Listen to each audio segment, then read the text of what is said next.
મિત્રો, એકવાર એક વ્યક્તિ એક બેનને સવારમાં ઉઠી અને ફોન કરે રોજે રોજ કે હેલો ગુડ મોર્નિંગ, પોપટલાલ છે? એટલે પેલા બેન કે ના, એ તો ઓફિસ જવા નીકળી ગયા છે. પછી ફોન મૂકી દે. પછી સેકન્ડ દિવસે ફરી ફોન કરે કે હેલો ગુડ મોર્નિંગ, પોપટલાલ છે? એટલે પેલા બેન કે ના, એ તો નીકળી ગયા છે. આવું 2 દિવસ ચાલે.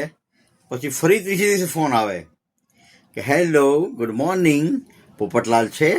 એટલે પેલા બેન કે ના, ઓફિસ જવા નીકળી ગયા છે. તમે કોણ બોલો છો? શા માટે રોજ એટલું કહીને મૂકી દો છો ફોન? તમે છો કોણ એટલું તો જણાવો. તો પણ પેલો કશું બોલે નહીં, ફોન મૂકી દે.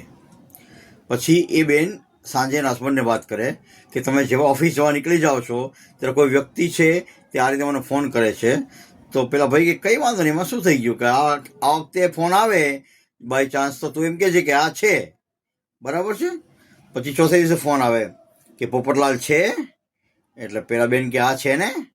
તો તમે જુઠ્ઠું બોલો છો, પોપટલાલ ના હોય, પોપટ લીલો હોય, પોપટ લીલો હોય.